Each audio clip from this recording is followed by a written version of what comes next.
আগামীকাল মিস্টার খান্নার লোক 2 কোটি টাকার মাল নিয়ে সীমান্ত অপেক্ষা করবে। মালগুলো রিসিভ করবে তুই। জি ভাইজান। বস বস, কি হয়েছে? বিপ্লব হোটেল ড্রাগনের ডিসকভারি ঢুকে আমাদেরকে আক্রমণ করে সবাইকে মেরে ফেলেছে। সবাইকে লাশ বানিয়ে তুই কেন জীবিত ফিরে এসেছিস এখানে? বল, হেনা কোথায় আছে বস?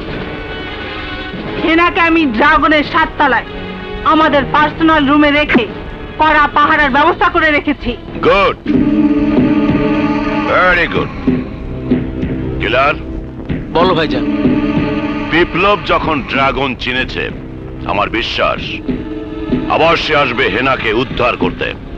চিন্তা করো না ভাইজান, কিলার বেঁচে থাকতে বিপ্লব কোনোদিনও হেনাকে উদ্ধার করতে পারবে না।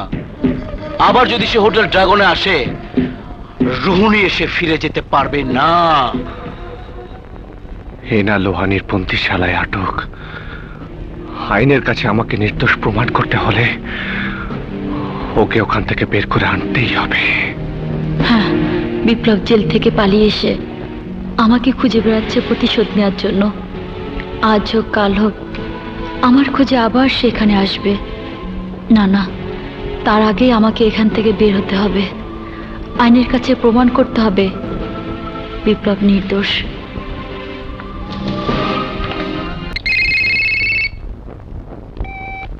হ্যালো কিলার, আজ রাত 2:30টার ফ্লাইটে লন্ডন থেকে দেশে ফিরছে আমাদের বড় ভাইয়ের ফাঁসির হুকুম দানকারী ব্যারিস্টার আলম কুরাইশি ও তার একমাত্র মেয়ে শবনম। ওদের জন্য ফর্মুলা তৈরি করো কিলার, ফর্মুলা। ওকে ভাইজান, ওকে।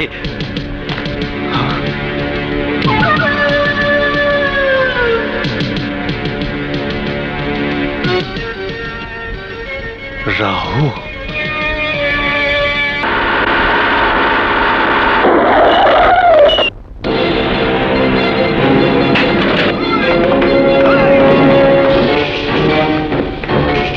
এই জদের বাচ্চা, আওয়াজ না করে চুপচাপ বেরিয়ে আয়। কি ব্যাপার? কে তোমরা? তোদের মৃত্যুদূত। হোয়াট? একদিন তোর আদালতে আমাদের বসের ভাইয়ের ফাঁসির হুকুম দিয়েছিলি তুই, আজ তোদের ফাঁসি হবে আমাদের বসের আদালতে।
জলদি চলুন, এক্ষুনি হাসপাতালে নিতে হবে। ড্রাইভার সাহেব, জলদি চলুন। আপনি শান্ত হন। ড্রাইভার, জোরে গাড়ি চালান। প্লিজ আপনি শান্ত হন। ড্রাইভার সাহেব, জোরে গাড়ি চালান। বাবা, তুমি কে? প্লিজ আপনি শান্ত হন। মরে গেলে আপনি শান্ত হন প্লিজ। তাই তোমার হাতে আমার একটা মেয়েকে তুলে দিলাম। ওকে তুমি দেখো বাবা।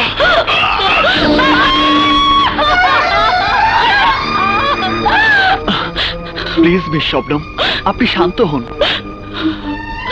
করে শান্ত হবো ইন্সপেক্টর? আমার বাবার করুণ মৃত্যুর স্মৃতি যে আমি কিছুতেই ভুলতে পারছি না। ওরা শুধু আপনার বাবাকেই আপনার বুক থেকে কেড়ে নেয়নি, কেড়ে নিয়েছে দেশের একজন গুণীজনকে, নিভিয়ে দিয়েছে আইনের এক উজ্জ্বল প্রদীপ। মিস শবনম, যারা আপনাদের কিডন্যাপ করতে ব্যর্থ হয়েছে এবং যে লোক প্রাইভেট কার থেকে গুলি চালিয়েছে, তাদের কাউকে কি আপনি চিনতে পেরেছেন? না, তবে ওরা বলেছে বাবা ওদের বছর ফাঁসি হুকুম দিয়েছিল। আই সি, তাহলে তারা সেই প্রতিশোধই নিয়েছে। আচ্ছা, যে লোকটি আপনাদের বাঁচানোর জন্য এগিয়ে আসে, সেই লোকটিকে আপনি তাকে চিনেছেন? তার নাম বিপ্লব। বিপ্লব?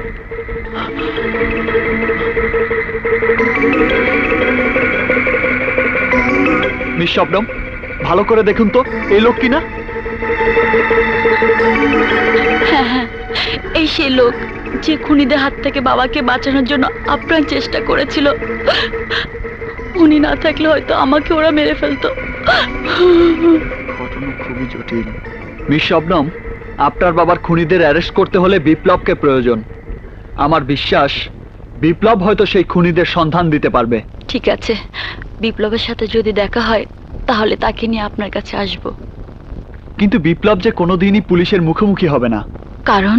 আমি একজন জেল পলাতক আসামি। কি অপরাধ করে আপনি জেলে গিয়েছিলেন? এক মেয়ের ইজ্জত আর তার বাবাকে খুন। কি বলছেন? যে লোকটি অন্যের জীবন বাঁচানোর জন্য নিজের জীবন উৎসর্গ করে দিতে পারে, সে লোকটি এমন জঘন্য কাজ করেছে বলে তো আমার বিশ্বাস হয় না। কিন্তু সেদিন পুলিশ বিশ্বাস করে আমাকে গ্রেফতার করেছিল, আদালত বিশ্বাস করে আমাকে জেল দিয়েছিল। আমার মনে হয় আপনি নিশ্চয় ষড়যন্ত্রের শিকার হয়েছিলেন। হ্যাঁ, সেই ষড়যন্ত্রকারীদের হাতে আমার বাবা মা খুন হয়েছে। আমার একমাত্র বোন তাদের হাত থেকে পালাতে গিয়ে নিখোঁজ হয়েছে। যারা আপনাকে ষড়যন্ত্রকে জেলে পাঠিয়েছে, আপনার বাবা মাকে খুন করেছে, যাদের কারণে আপনার বোন নিখোঁজ হয়েছে, আপনি কি তাদের চেনেন? চিনি বলেই তো জেল থেকে পালিয়ে এক এক করে প্রতিশোধ নিচ্ছি। দেশে আইন থাকতে, পুলিশ থাকতে নিজের হাতে আইন তুলে নেওয়াটা মহা অন্যায়। অন্যায় আমি করতে চাইনি শবনম, অন্যায় করতে ওরা আমাকে বাধ্য করেছে। কারণ আইন আজ পর্যন্ত পারেনি সেই ষড়যন্ত্রকারীদের খুঁজে বের করতে।